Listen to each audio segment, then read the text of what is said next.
I must offer a moment of respite for what I had said earlier in my little sing-along satire song about Obama and 911, and we all know, hey, it was the Obama's fault. That's the best way to say it on this nice, wonderful day, on this 9/11 experience where 3,000 liberals died. I mean, they either died on an airplane attempting to protect this nation, which is almost unheard of. To think that someone would have risen up and fought those Arabs as they took advantage of that aircraft, I think it's hard to fathom.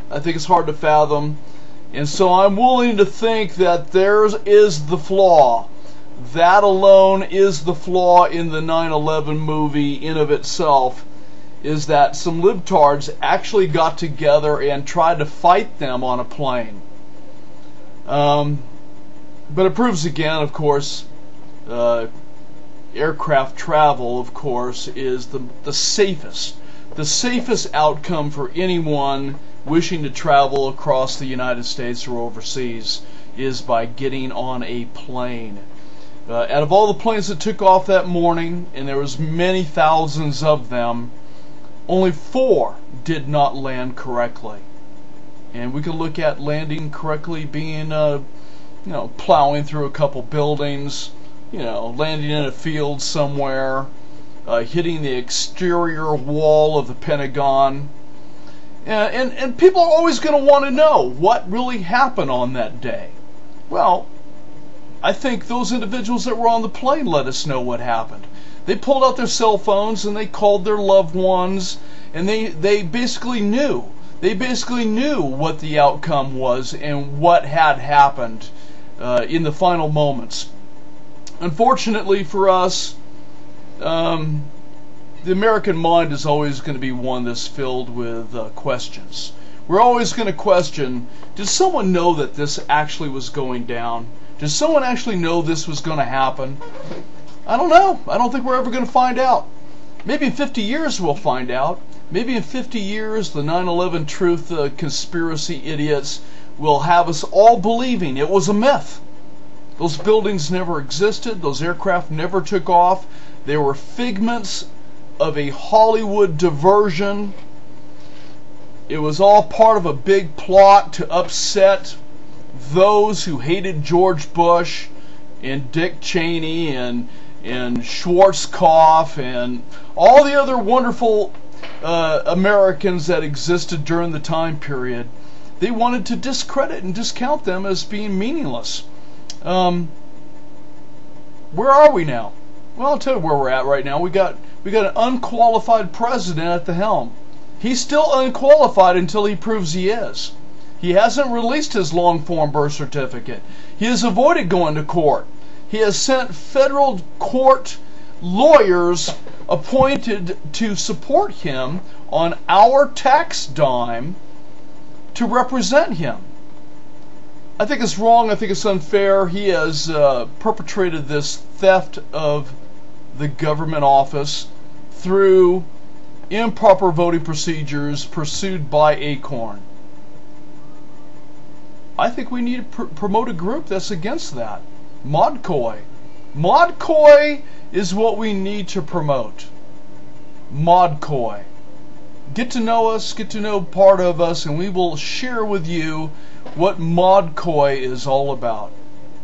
MODCOI. 9/11 truth conspiracy nuts. Come on now. We all know what happened. We all seen it go down. It was as real as it is shown on TV. It is as real as it happened on CNN. Missing the bodies of those who leaped from the building and splatted on the sidewalks below. I mean, we were spared that. But maybe someday in the future we won't be spared that. Maybe someone will release those films.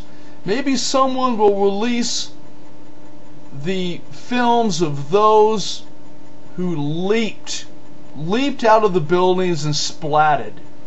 Maybe they'll show all that gore. Maybe that's what you really needed to see to make you believe that 9/11 was actually real. Maybe you weren't shocked enough.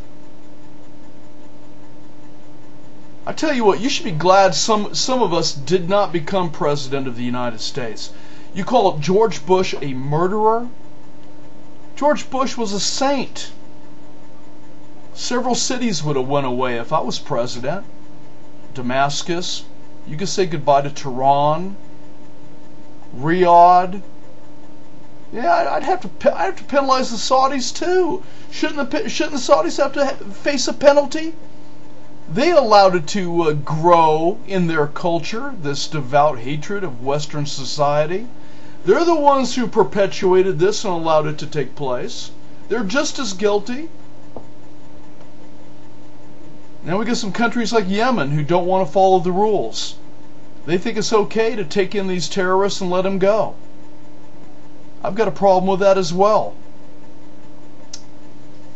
But until we get a president with some real spine, and I mean a real president, I don't know. Not one that's bought off by General Electric or Chrysler or Ford. Why can't you get a real president? Why can't you get someone who makes $40,000 a year? $40,000 a year and has some ideas. Why can't you get somebody like that? Until we get somebody like that, there is no green movement. I'm letting you know, there is no green movement, there is no Tea Party movement, there is no revolutionary possibility. As long as you continue to select someone who is wealthy, as long as you continue to select someone who is bought off by corporate America, you deserve what you get. You deserve what you get.